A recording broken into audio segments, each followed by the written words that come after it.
Hey there, everyone. Welcome to Life Coach University and the Pay It Forward platform. We're so happy to have you here. If you are so inspired by this webinar today, by this talk, then all that we ask is that you pay the kindness forward out into the world, and then please share that story with us. Tell us how you were inspired, what inspired you, and then what you did to pay it forward. And you can share that story by emailing it to us at hello@lifecoachuniversity.com.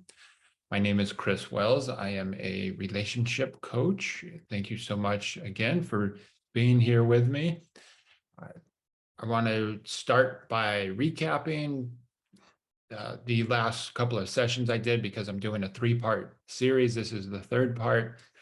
It's the I Am series. This is all about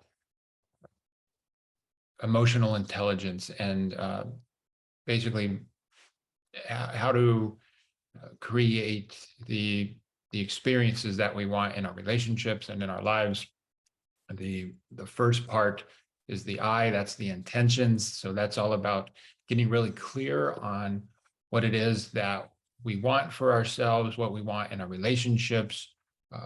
And then the A is awareness, and that is about understanding what's getting in our way from having what it is that we want, and paying attention on a regular basis to the thoughts that we have that are not intentional. They're not aligned with our intentions, and maybe they're causing us to feel a certain way and act a certain way that gets certain results that we don't want. And so that awareness is really important to make adjustments. And then so the final part, the part we're talking about today, is management. And this is for me, the most challenging part. This is, and I don't think I'm alone here.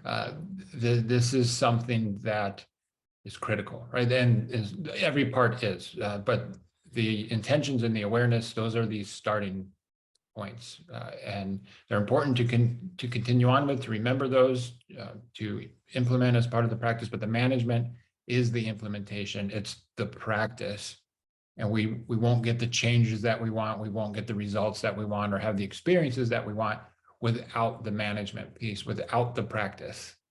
And so this part is what separates those from those who have what they want or are creating what they want, from those who aren't getting those results, who aren't having the experiences that they want in their relationships, in their life.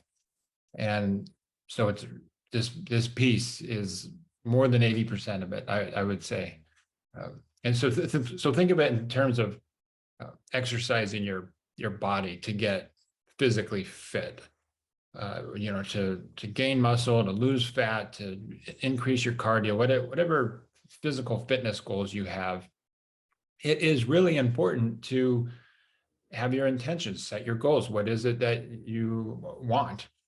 And then again, it's important to be aware of what exercises you need to do, what foods you need to eat or don't eat, and all of that knowledge, all of the intentions, all of the awareness will not help you to well, it'll help, but it won't get you there. You won't see the results. You won't see the changes in your body. And I think most of us know that, right? Without the actual management, without the practice, without the implementation of the intentions and the awareness of the concepts gained and learned. And so this part is so critical. And so my focus as a coach is on relationships.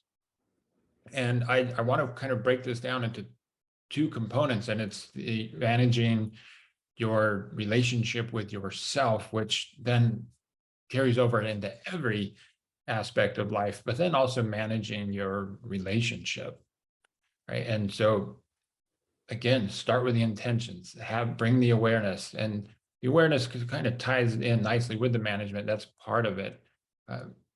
But then actually make that effort. And it takes effort, it takes discipline, it takes courage, it takes getting outside of your comfort zone, because it's about forming new habits, and new habits are scary to our survival brains. because it's change, and change is death to the ego. And so, yeah, this is hard. There's no way around that. So what do you need for yourself to make it easier, to make it possible, to make it doable? You know, is it just shifting your beliefs about what's possible for you? Is it having an accountability partner? Is it creating an award, like a reward system for yourself, or a punishment system? Whatever you need to do. For me personally, it's about having structure. I work really well in a structured environment. I just historically and naturally am not good at creating that for myself, that structure. And so that's my focus right now. That has been my focus, is actually creating structure through planning and scheduling my time that way. So it's about prioritizing also.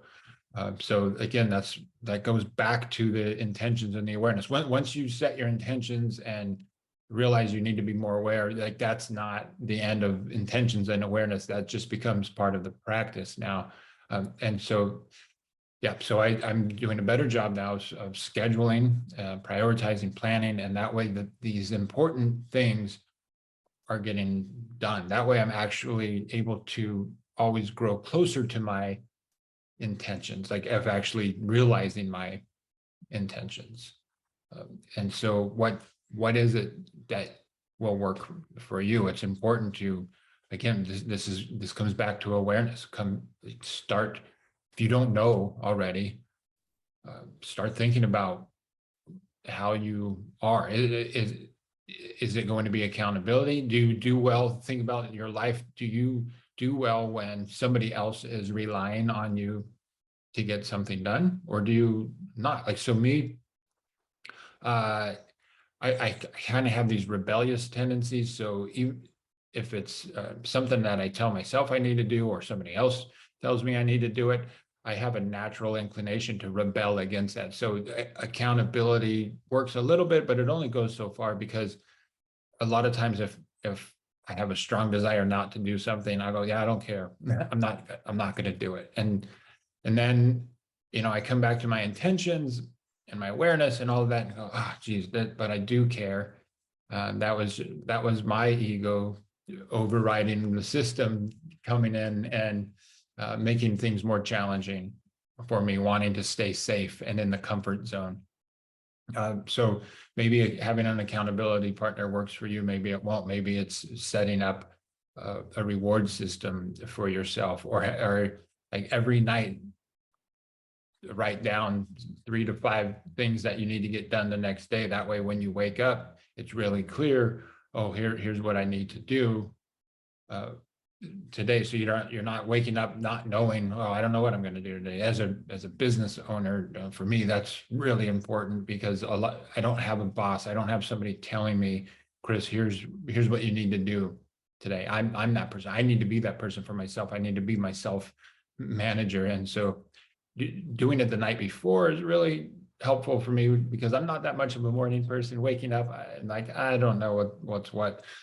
And so I have my list. I keep it on my phone in the notes app, and I go, yep, okay, I know what I need to do today. And that's really helpful, but maybe that won't be helpful for you. Maybe you need to set up some form of, like I said, maybe a punishment system. Maybe if you don't get your important things done, then you don't get to have whatever, fun thing that evening, or you won't go to sleep until it's done, or you have to donate to a politician who you don't care for, or something like that. Like, set something else up. Or maybe it just has to be more fun. Maybe you need to find a way to gamify doing the things you need to do.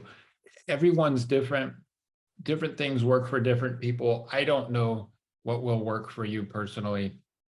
It's worth the effort to figure it out for yourself. And if you want help with that, please reach out to me. You can find me on the internet, on LinkedIn. If you want, if not from me, then reach out to somebody who you think can help. Reach out to another coach. Get help. It's worth it. Learning how to develop a practice and form new habits and implement these things that we learn and we know, doing the work is everything. It's everything.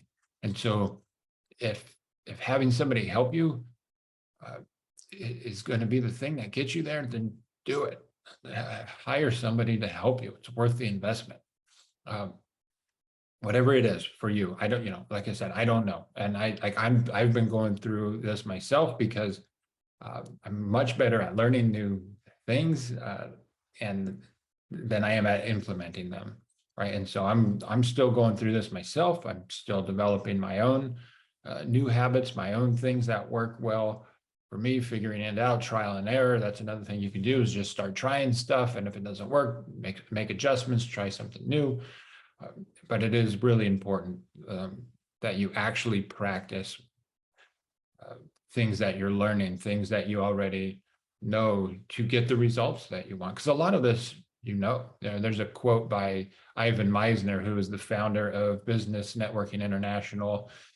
It's, like, success is the uncommon application of common knowledge. I may have gotten that quote wrong a little bit, but that's, I know I got the meaning of it there, is that, to be successful at anything in your relationship, in your mental well-being, physical fitness, your career, finances, whatever it is, it's the application of what you probably already know or new things that you're learning that makes all the difference.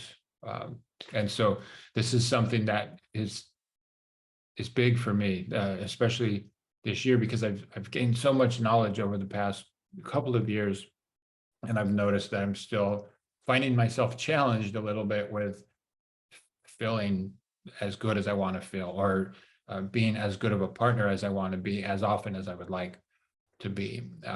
And so I've realized, well, I'm not consistently practicing the things that I know I need to be practicing to start making these changes. And so that's my main focus right now, is just how do I practice what I've been preaching here better? How do I do a better job of that? How do I implement more? And I have been doing some, and the results in those areas where I have been practicing are amazing. So I have proof that it works, and nothing else will. Nothing other than taking action is going to work. So what do you need to do? And so I'm going to actually dive into a little bit of like what to practice. So I just spent quite a bit of time on like what's going to get you to actually start developing a regular practice. But what are some things you can practice? So for yourself, you've created your intentions. You have more awareness now of what it is that's getting in your way of realizing your intentions. Now, I think one thing that can really help reinforce this and stay on track is to develop a daily habit or a daily practice of meditating.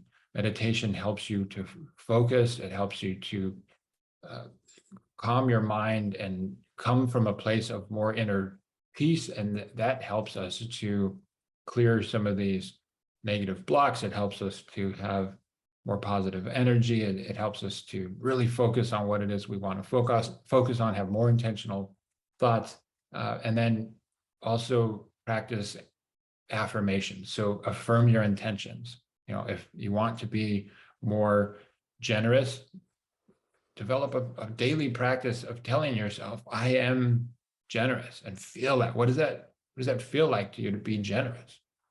Practice that.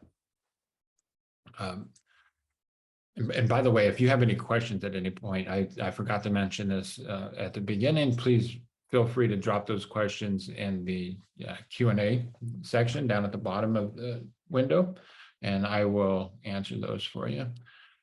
And so another thing you can practice is visualization, right? Like visualize success in whatever area it is you're wanting to change and get these successful results.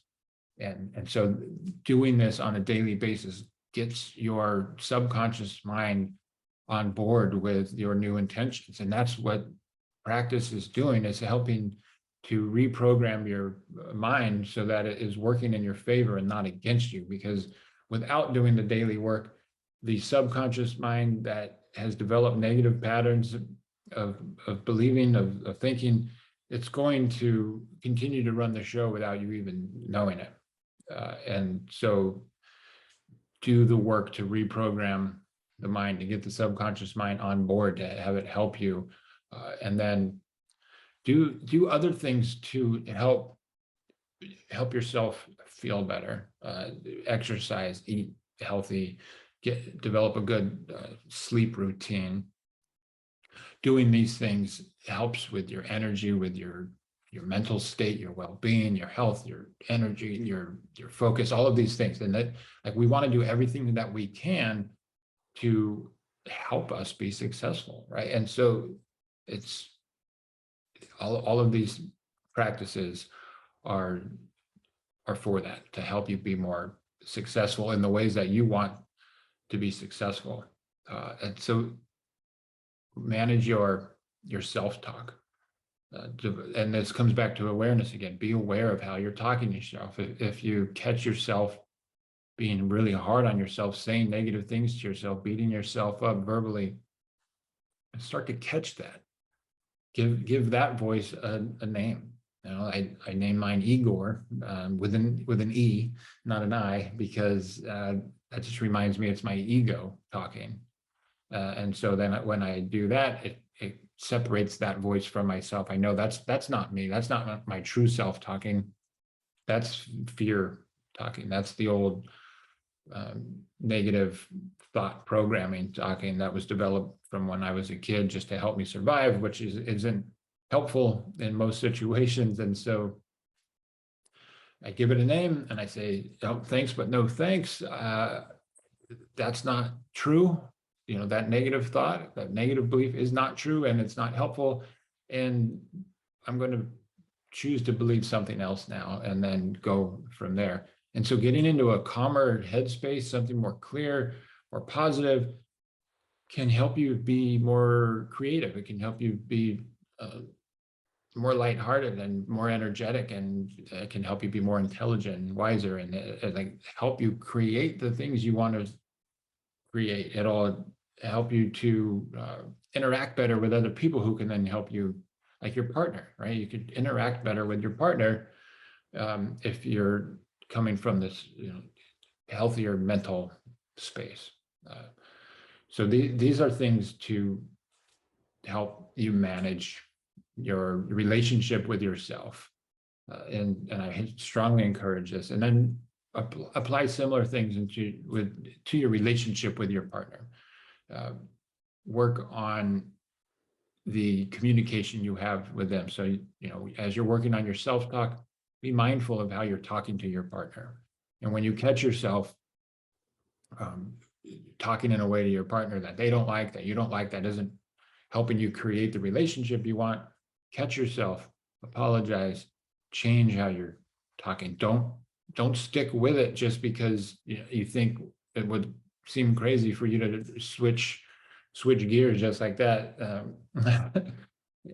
So catch yourself and go, oh, hey, that's not how I want to talk to you. I'm sorry. Let me shift out of that, and let me, let's start this over. Let's start this conversation over. But work on your communication. Work on your connection.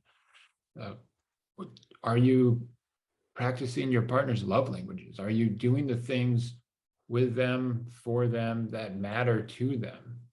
That's so important that you're doing that. So don't just do what you think they would want. Ask them. Do the love language assessment online. You can find that online. Have them take the quiz. You take the quiz too. That way you're speaking each other's love languages. You're not just saying I love you. You're not like being physically affectionate with them all the time when that's your love language, but it's not theirs. Maybe hanging out, spending quality time together, or acts of service or gifts are their love language. Like, are you doing those things for them that matter to them? And then work on your boundaries, your expectations, and your preferences. So it's important to have boundaries, but it's also important to know that your boundaries aren't for other people to honor. Yeah, you can communicate what your boundaries are to people, and you should, and tell them, hey, if say this is a personal boundary of mine. If you do this, I'm going to do this, just so you know, this is how I'm going to handle it. It's not a threat. It's not an ultimatum. It's just like, this is something I need to do to protect myself because this matters so much that it's an actual boundary of mine. And then when they do that, if they do that thing, then it's up to you to honor your boundary, right? And then it's also very important for you to know the difference between a boundary and a preference. Maybe it's just a preference and you're like, yeah, I can, if they do that, maybe it's annoying, and I'll talk to them about it and ask them to change it, but I can live with it. It's not a boundary, right? Maybe they aren't putting the dishes back in where they belong, and you've decided, yeah, I would prefer that they did, but I'm not going to leave them over this, or whatever that looks like for you. And so work on that, and then be careful with expectations too. Yeah, I think we do have expectations that we place on others, but again, like, people aren't always going to meet your expectations. So how do you want to, what experience do you want to have when people aren't meeting your expectations? Do you want to be mad at them? Do you want to be disappointed? Do you want to hold a grudge? Is that the experience that you want to have? How do you actually want to handle that? So get really clear on the differences between these things, and then how you actually want to handle these situations when they come up, which they always do, and then work on your responses. Remember your intentions, come back to your intentional responses that you've set for yourself, and throughout the process, be patient with yourself. Don't beat yourself up for not getting this perfect. It's a practice. We're practicing, and so be loving, be kind, be compassionate with yourself, be patient as you're going through this, but can be diligent, though. Continue and persist, right? Like, make it a daily practice. If you don't handle something the way you would like, bring awareness to it. Do something to help you remember, like a quick meditation. Rub your hands together, take a deep breath and focus on that. Bring yourself back to the present moment. Remember your intention. Shift, just make shifts out of the unintentional old way of behaving and into the new way. All right, I have some questions here I'm going to answer. The way you talk about management is very motivating. I tend to avoid changing because it often feels like it's hard to work. What can I do to keep going when I don't see the results yet?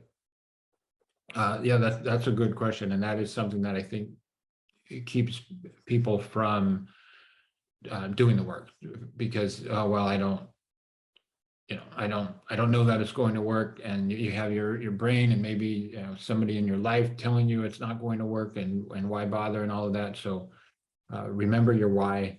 Remember your intentions. Always practice remembering your intentions with the affirmations and the visualizations, and then bring an element of faith. And for me, that's a practice of gratitude in advance, right? Like, so be thankful for the thing happening before it happens. That's faith to me. And actually practice feeling that. And then also evaluate the steps that you're taking. And it's work. It is work. It takes an effort, but is it worth it? Right? Only you know that. I think it's worth it for the things that I've set my intentions on. It's worth doing the work. So evaluate the steps that you're taking, and make adjustments along the way, right? And it's not easy. It's not easy to know always what's working and what's not. So you have to kind of trust your intuition about things, and also talk to other people who can help in these areas. So like, always, like, don't be too proud to get help. That's one of those things that a lot of us have a hard time with. Get help, because there are other people who can help you figure this stuff out. Get a mentor, get a coach, whatever it is. If you can't afford to pay a professional, find people who are starting out or do pro bono work, or like use a friend who's successful in this area. People want to help, and there are people out there who can help. I really need to fire my self-talk. I'm not managing my self-talk well. My self-talk beats me up and puts me down. Sometimes I really believe it too. Why is it easier to have negative self-talk? It's just a matter of practice. You've developed this pattern of negative self-talk over the course of your life. This starts very young, when we're making meaning in the world. Our minds are meaning making machines, and when we're young, we don't know what's going on. We don't know why people do the things that they do. And when we're very young, our world is very small. We're at the center of it, and so we make things mean things about us, and a lot of times we make it negative. So our parents do things, our siblings do things, our friends do things, our teachers do things, or they, all these people do or say things that feel bad to us, and we make it mean something bad about us. We make it mean something negative about us, and then that just are like in our young minds, we go, yeah, okay, that's what it is. Like they did that because I'm not good enough, or I'm too this, or whatever, not enough that. And our minds go, yeah, that must be what it is. And that becomes a pattern, programming. And so that programming is put into place. It's repeated over years, decades, sometimes, depending on how old you are. And so it just gets grooved into our brains. And so it's hard, because it's a pattern that's been developed over a long period of time, and it takes the intentions and the awareness and the practice, the self-management to overcome it. And so keep going, like keep doing the work. That's really like the only way, is to like know that it's not an overnight thing. So prepare yourself mentally for that. Like, this is for the rest of your life, to work on these things, to constantly be growing and bringing awareness to the old negative patterns, and making these shifts, making the changes. It really does. It takes a new way of living, a new way of being, to catch these things and to make progress. So I don't believe there's a magic pill. I don't, and there might be some things out there that can help to shift your perspective, but then you still have to do the work to make these new ways of thinking, new ways of feeling, new ways of behaving stick. And like, so for me, I haven't taken any magic pills. I haven't taken any drugs or anything for this. It's just been a lot of working with therapists, coaches, a lot of reading spiritual books, watching spiritual talks, self-development books and videos, and then putting these things into practice: meditation, visualization, affirmations, all of these things. And like I mentioned, I've noticed I haven't been doing enough of the practice, so I'm doing more now, and it just takes a lot of that. Another question: I don't know how to have a relationship with myself. I'm not confident with who I am. A friend told me once that I change my personality depending on who I'm dating. I worry that when they get to really know me, they won't like me enough to stay with me. How do I know that I am really myself? It does take practice. It takes developing these things, this like confidence, and so like everything that I've been talking about, all of that applies to this situation too. So working with coaches really is incredibly helpful for this. It's getting to the core, like, so realizing that these negative thought patterns are there, and that they're not the truth. Like, the negative thoughts that you have about yourself, they're not helpful, and they're not truthful. They're just stories that our own minds came up with to help us survive childhood, to help us make meaning in this world that is crazy.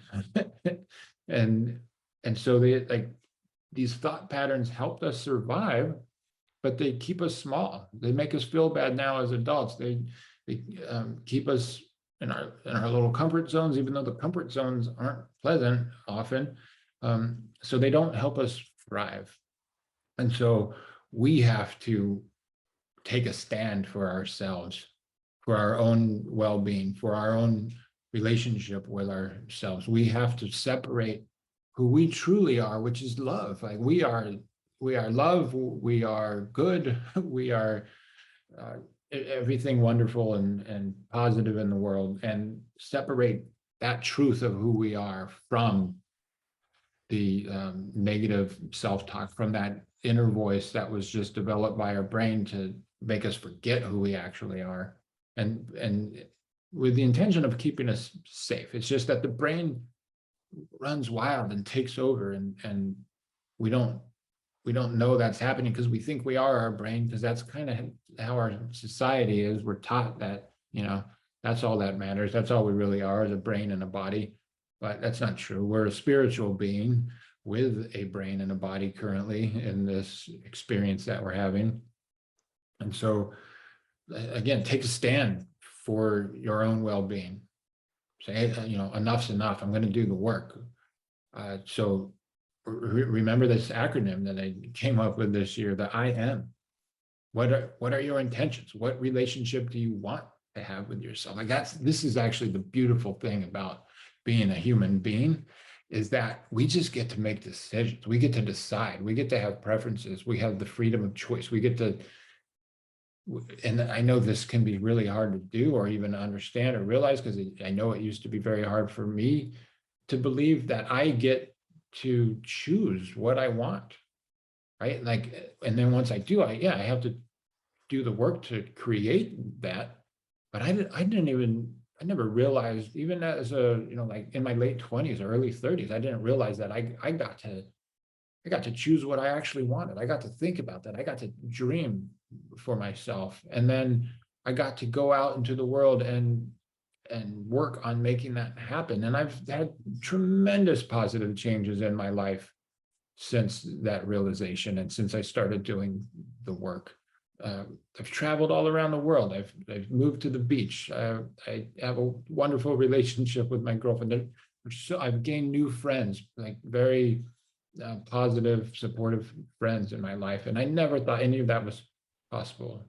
Like traveling around the world, what? No, that's not for me. That's crazy. Moving to the beach, oh, that would be amazing, but nah, not for me.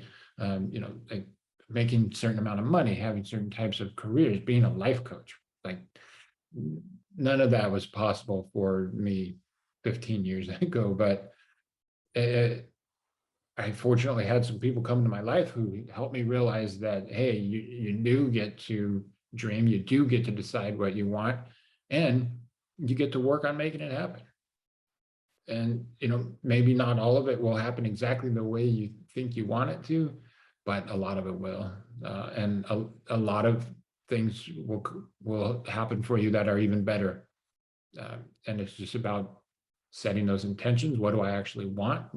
Who do I want to be? What do I want to have? What do I want to do? What kind of relationships do I want? What experiences do I want? Do I want to travel? Do I want whatever it is? You get to decide.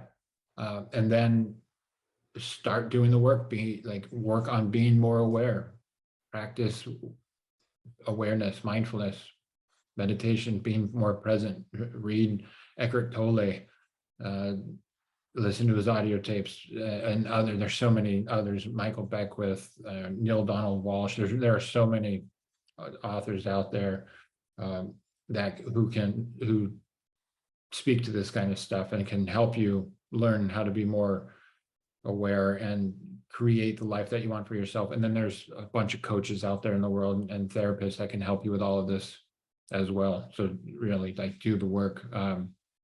It will help you shift. And then again, be patient with yourself, be compassionate, be loving, and know that it's a journey, it's a process. Learn to love the process.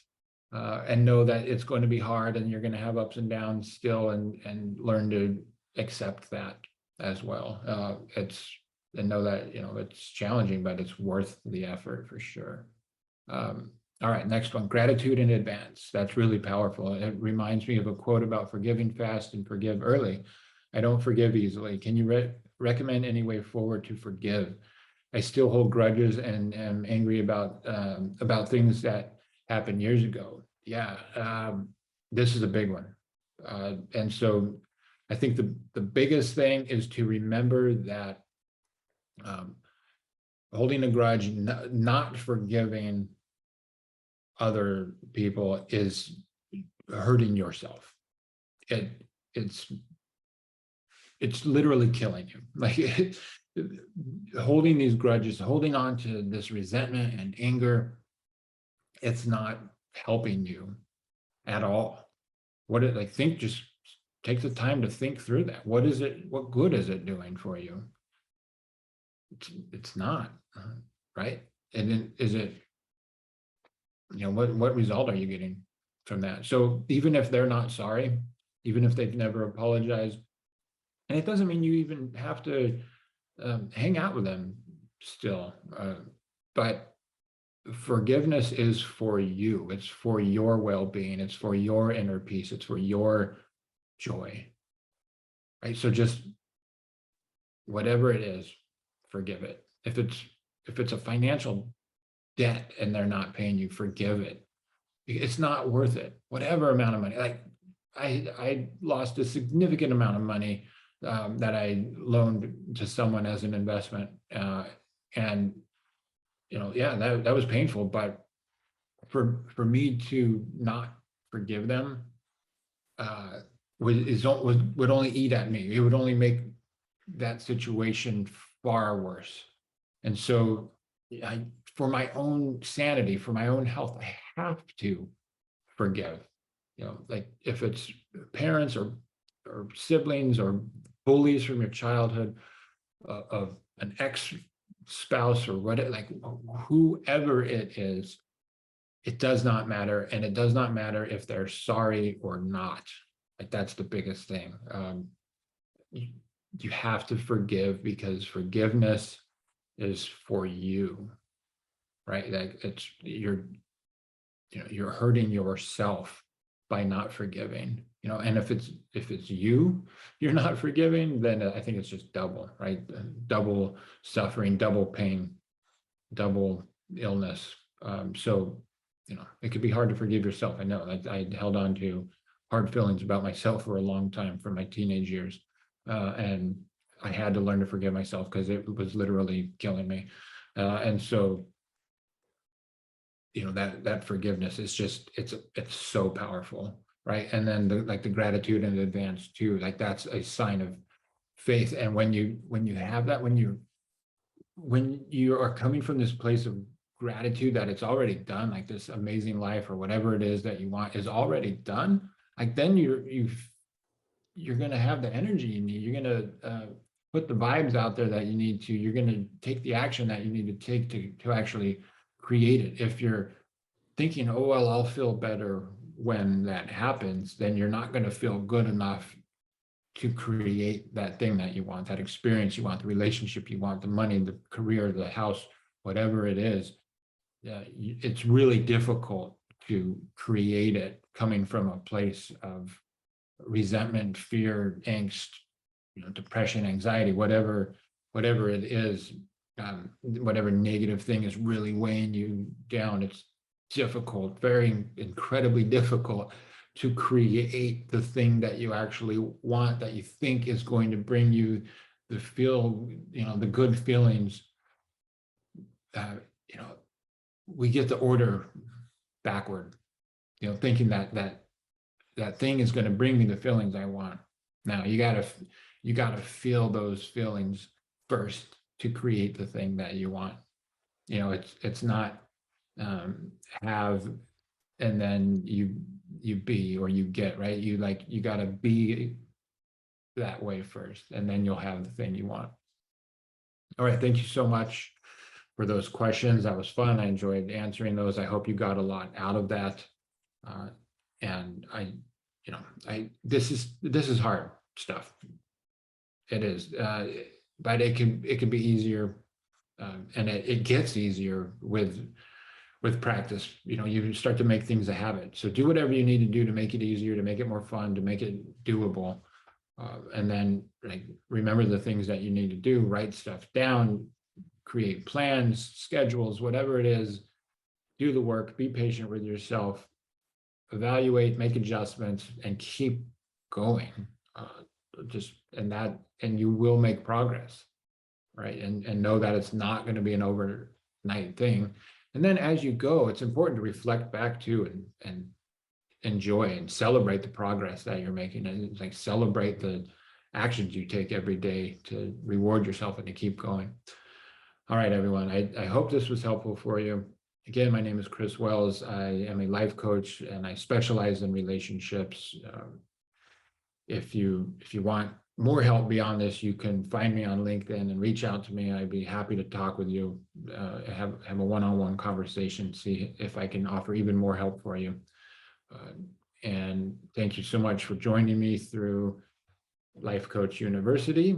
And please know that we have a really fun breakthrough festival coming up this upcoming Monday. So October 3rd at 12 p.m. Eastern time, so New York time. There's going to be a lot of coaches on. It's hosted by Heather Flake. We're going to be talking about a lot of awesome breakthroughs that we've had that I think you'll find helpful in your own life. So please go to lifecoachuniversity.com and sign up for that. You don't want to miss that. It's going to be a really good time, and you're going to get a lot out of that. And so thank you again for being here, and I hope you have a wonderful rest of your day. Thank you and take care.